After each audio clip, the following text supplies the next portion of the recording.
Rick et Morty. Derrière les blagues absurdes et les plaisanteries trash, cette série cache des secrets et des mystères bien plus sombres que même les fans les plus hardcore n'ont sûrement pas remarqué. Je vous emmène dans un voyage dans les zones les plus obscures et méconnues de Rick et Morty.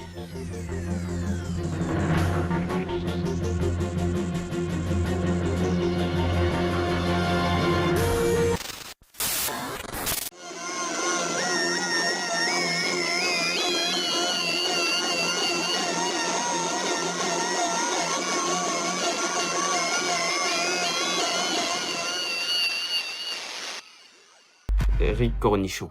Derrière cet épisode qui paraît simple de prime abord, il se cache beaucoup de choses. Lors de cet épisode, on découvre que Rick se transforme en cornichon afin d'éviter la thérapie avec un personnage qui va devenir très important au fur et à mesure de la série, Dr. Wong. Il fuit l'introspection, illustrant son mal-être le plus profond. D'ailleurs, durant cet épisode, Dr. Wong souligne le fait que Rick est incapable d'affronter ses propres émotions. Il préfère jouer avec sa vie, jouer avec la mort, plutôt que d'assumer sa propre vulnérabilité. Le cornichon est en fait une métaphore. Sous forme de cornichon, il refuse d'évoluer personnellement. Les références à Retour vers le futur de Rick et Morty. Et ça dès le début. Dans la saison 1, épisode 1, juste le personnage de Rick et Morty est inspiré du Dr. Brown et de Marty McFly. Le duo scientifique excentrique et adolescent dépassé est une des premières références. D'ailleurs, l'acteur de Dr. Brown a incarné Rick dans une vidéo promotionnelle officielle.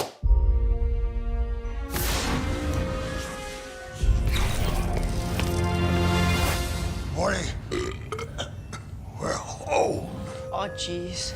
Donc oui, Retour vers le futur a grandement inspiré Rick et Morty. L'épisode du chien Snuffle. Dans la saison 1, épisode 2, Rick augmente l'intelligence du chien de Morty, ce qui conduit à une rébellion. Suite à ça, le chien devient un vrai dictateur. L'épisode pose une réelle question. Que se passe-t-il lorsqu'une espèce dominée prend conscience de sa servitude et change de classe sociale? Cet épisode montre l'arrogance de Rick et les potentielles dérives d'une évolution technologique aussi forte. Potion d'amour numéro 9. Dans la saison 1, épisode 6, on voit Rick qui crée une potion qui permet de rendre amoureux n'importe quelle personne qui la consomme. Morty utilise cette potion pour séduire Jessica.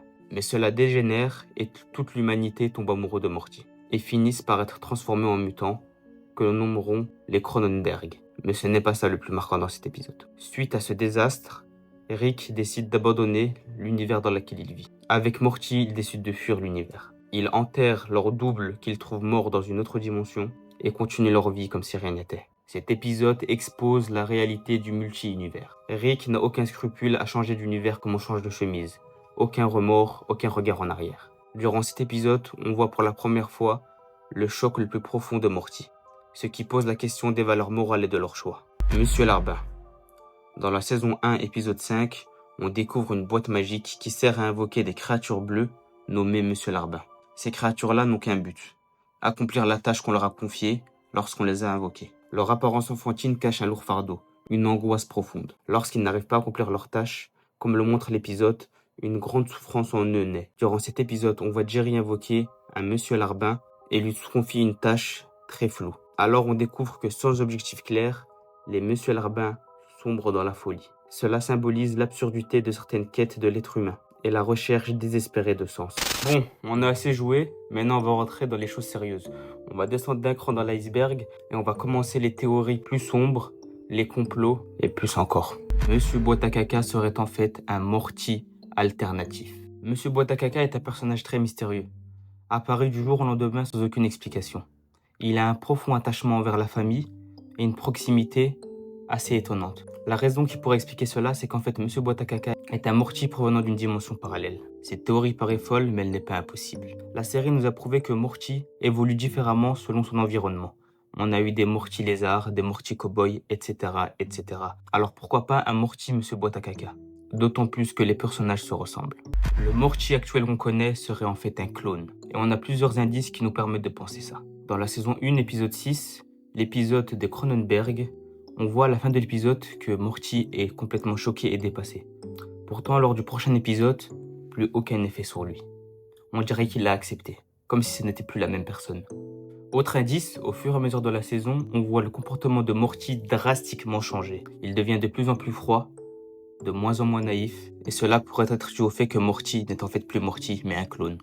Et comme nous l'a montré la série, comme par exemple avec Bess et son clone, Rick n'a aucun scrupule ou difficulté à implanter des souvenirs et en effacer des autres. Dans cette théorie, la raison pour laquelle Rick aurait créé un Morty clone serait pour éviter l'attachement envers Morty, créant ainsi une barrière psychologique entre eux deux. Car comme expliqué précédemment, Rick a une réelle peur de ses propres émotions.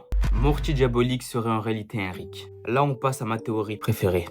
Selon cette théorie, Evil Morty serait en fait un Rick qui a transféré sa conscience dans un Morty, ce qui expliquerait son comportement stratégique et sa supériorité intellectuelle par rapport aux autres Morty. Evil Morty serait le vrai Morty. Selon certains fans, une théorie a émergé selon laquelle Evil Morty serait en fait le réel Morty de Rick 637. Selon cette théorie, Rick 637 aurait trahi Morty. N'ayant pas digéré la trahison de Rick, ce serait donc pour ça que Morty a détruit la citadelle des Rick. Et ce serait donc pour ça que Evil Morty a comme volonté de détruire la courbe de finitude. La courbe de finitude qui, je rappelle, permet de séparer les dimensions où Rick est le plus intelligent des autres dimensions. Ok, il est temps de passer au niveau 3 de l'iceberg. Les théories les plus sombres et les plus méconnues. Evil Summer maléfique. Cette théorie veut que Summer est en fait maléfique, ou bien a une version d'elle maléfique dans un des univers. Et plusieurs indices nous permettent de penser ça. Pour commencer, durant toute la série, on voit que Summer a une admiration grandissante pour Rick. Elle admire son cynisme, ses gadgets et son style de vie sans attache morale. Et durant toute la série, on a plusieurs indices qui nous permettent de penser ça. Sa version apocalyptique dans la saison 3. Lors du divorce de ses parents, Rick, Morty et Summer vont dans un monde Mad Max. Dans cet épisode, on voit une Summer endurcie, violente et dure. Cela pourrait être un aperçu de ce qu'elle deviendra plus tard. De plus, durant toute la série, on voit que Summer est plus ferme et plus dure que Morty. Rick l'a déjà fait remarquer dans plusieurs épisodes. La théorie veut donc qu'au fur et à mesure des saisons, une version maléfique de Summer apparaîtra. La citadelle d'Eric serait en fait une prison sociale. Plusieurs indices nous permettent de penser ça. Déjà, on a les uniformes qu'on retrouve également dans une prison. Ensuite, on a les fausses élections présidentielles qui permettent en réalité juste de contrôler les foules. On a également les quartiers pauvres de Morty Town, qui est assez bizarre, car la citadelle d'Eric serait normalement un endroit de paradis pour les Rick. On a aussi les murs et les surveillances, ils sont constamment surveillés.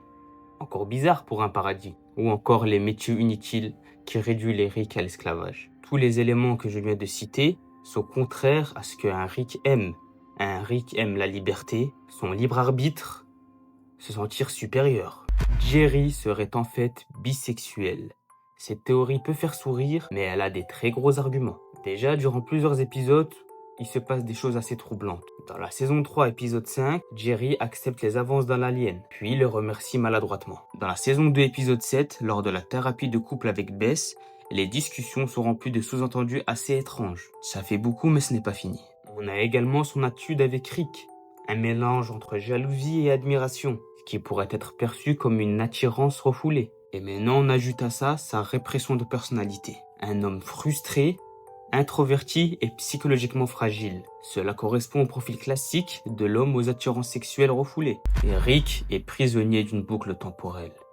Et si Rick Sanchez était prisonnier d'une boucle temporelle qui l'oblige à revivre les mêmes choses encore et encore sans s'en souvenir. Dans la saison 2, épisode 3, après avoir fait la fête avec Unity, on voit que Rick essaye de mettre fin à ses jours, comme s'il n'en pouvait plus, comme s'il était à bout psychologiquement. Autre chose qui pourrait nous faire penser ça, Rick ne croit plus en rien, comme quelqu'un qui aurait tout vécu, tout tenté, comme si plus rien ne comptait pour lui car il a déjà tout essayé. Cela expliquerait pourquoi il fait tout le temps les mêmes erreurs, pourquoi il continue malgré son désespoir, et pourquoi il semble avoir des souvenirs confus et parfois contradictoires. Rick est littéralement le créateur de l'univers, son univers. Selon cette théorie, Rick aurait créé l'univers dans lequel il vit, et peut-être même qu'il ne le sait même pas. Les faits qui nous permettent de penser ça sont: déjà, on a son intelligence infinie, il peut réécrire les lois de la physique, voyager où bon lui semble, modifier la réalité à sa guise, armement, corps, etc.,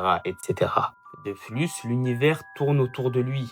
Le gouvernement le cherche, des aliens ont comme seul but de le tuer. De plus, dans la série, on a déjà vu que Rick pouvait créer des univers, comme pour sa batterie de voiture, qui est en fait un micro-verre, un univers minuscule, donc il a la capacité de le faire. Autre fait assez surprenant, le mini-univers que Rick a créé, les personnages qui y habitent semblent avoir oublié Rick ou du moins du mal à s'en souvenir. Ça pourrait être le cas pour le Rick actuel, qui a créé l'univers dans lequel il vit, mais il ne s'en souviendrait plus. Si on pousse plus loin la théorie veut que Rick aurait créé le multivers en entier. Il aurait créé chaque dimension parallèle afin de fuir sa douleur interne. Chaque réalité serait une tentative de recommencer. Et suite à ça, il aurait effacé sa mémoire pour ne plus se souvenir de son acte de création. Malheureusement, c'est déjà la fin de la vidéo. J'espère qu'elle vous a plu, que les théories vous ont plu. Et si vous avez d'autres théories de votre côté, je vous invite à les commenter. Dans le cas contraire, je vous invite à vous abonner et à liker pour voir d'autres vidéos dans ce style. À bientôt.